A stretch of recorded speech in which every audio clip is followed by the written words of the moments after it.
Hey guys, it's Trina and I have a library book haul for you guys today. I love my library. If you've been watching my channel for a while, even if you haven't seen my videos where I've done library hauls in the past, you probably noticed in my wrap-ups and stuff that a lot of my books have library stickers on them.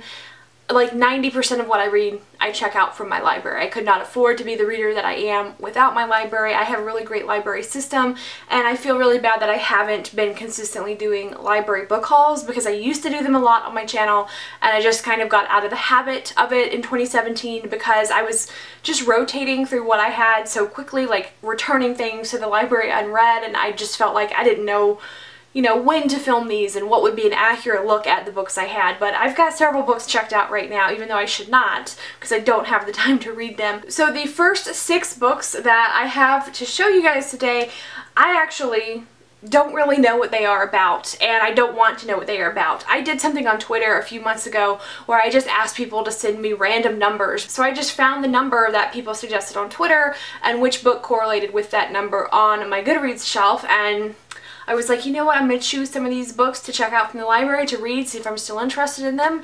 And those books had been on my Goodreads shelf for so long, I really have completely forgotten what they are about. But I'll link you to their Goodreads page below if you want a better summary than what I can give you. The first of those books that was kind of selected through Twitter was When We Wake by Karen Healy. No idea what this is about. It looks like it could be science fiction or maybe post-apocalyptic because the girl's got like some frost on her face. And then the back of it though says basically this character watches footage of herself dying. It's her, and then she wakes up 100 years later. So that does sound like it could be science fiction or dystopian maybe. I don't know. But, I'm interested in finding out if I like this book or not. I think it's kind of fun to go into books not really knowing what to expect. So that's why I didn't want to look up really what these books were about. I just kind of wanted to have a surprise. The next one is The Way Back to You by Michelle Andriani and Mindy Scott. I think this is about somebody who died and like their organs were given to other people, and then their friends like go on a road trip to find the people that the organs were given to.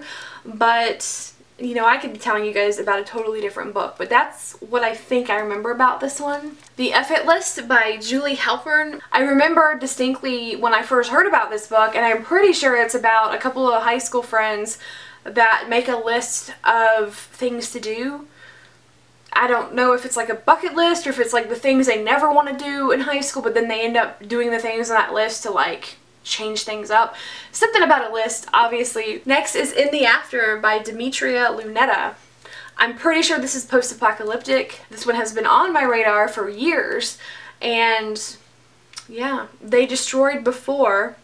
Now we live in the after. That's what the little blurb says. So it definitely sounds post-apocalyptic, which is a genre that I really enjoy, so there's really no excuse for me not having tried this one yet. Definitely am looking forward to seeing what it's about. What We Saw by Erin Hartzler. Now I do know that this one is about people who are witness to either rape or sexual assault and like in a small town, and the reasons why people like don't come forward. I believe that's what it's about. I did hear this one kind of getting buzz around BookTube a couple of years ago, and I heard a lot of people say that it was a very important and impactful story. Haven't heard much about it since then, so I don't know, but that is definitely a topic that I would be interested in seeing how this book explores it. And then the last of those Twitter number choices was Truly, Madly, Famously by Rebecca Searle, which is the sequel to Famous in Love, and I did read Famous in Love last year, so just kind of happened to get a sequel in that list of numbers. So I do know what this one is about. It's about a girl who gets cast to be the lead role in the movie adaptation of her favorite book series. And on the set of this movie, she ends up having a love triangle with her 2 male co-stars, which are the same characters that the book character she's playing has a love triangle with in the book. I did think the first book was cute, fluffy, easy to read, to fly through. I did enjoy reading it. I have seen the Freeform show, which is alright.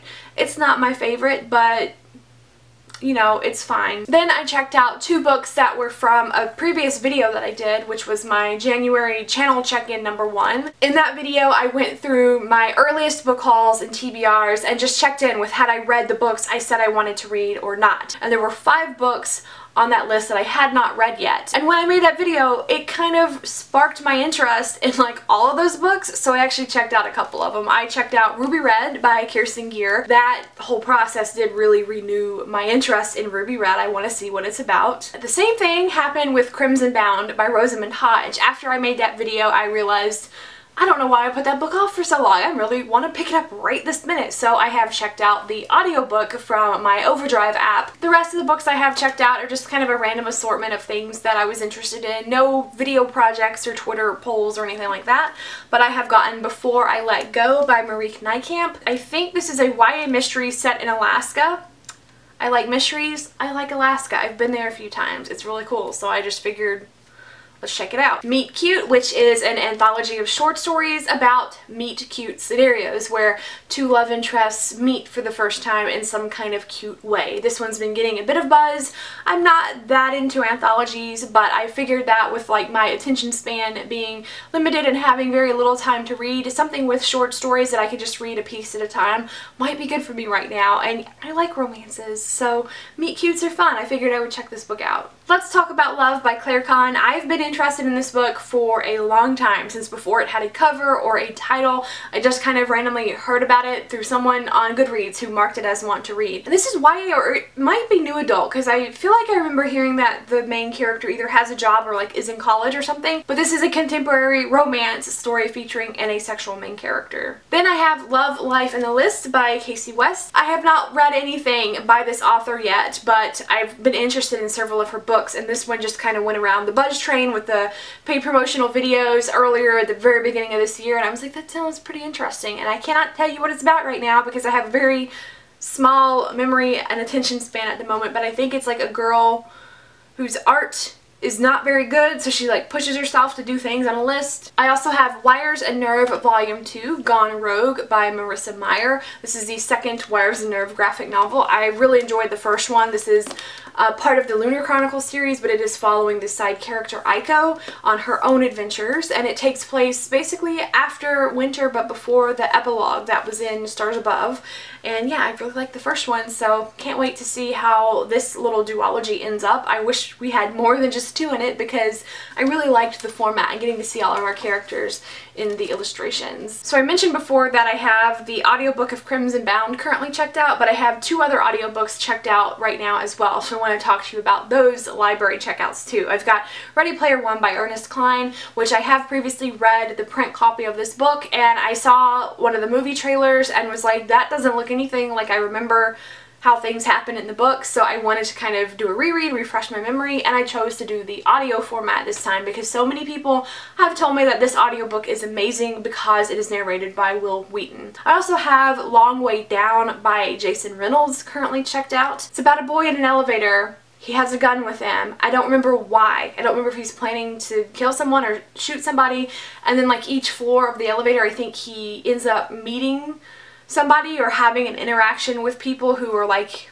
influencing how he got to where he currently is. But it's a really short book actually because it's told in verse, and I've had a lot of people recommend the audiobook to me, which is narrated by the author himself. And the final thing that I currently have checked out from my library is an ebook of Little Monsters by Kara Thomas. This is a YA mystery about a girl who went missing, and like you're following a main character who is one of the suspects in it, or she's like the friend of the girl who went missing, and she's trying to figure out what happened. It's a really interesting mystery. I am really enjoying it, and I haven't read an ebook in several years. It's just not a format that ever really grabbed my attention, but now having a young baby, you know, I'm needing things that I can hold with one hand while I'm holding him. I'm really enjoying it, and I think I will be reading more ebooks in the near future. So that's everything I currently have checked out from my library, all the print books, the audiobooks, and the ebook. Let me know if I should prioritize any of them, if you love any of them, especially these first like few that I don't really remember. Like, don't tell me what they're about, just tell me if you think they're good or not if you've read them, because I would love it if I ended up with some like hidden gems. Anyway, thank you guys so much for watching, and I will see you in the comments. Bye!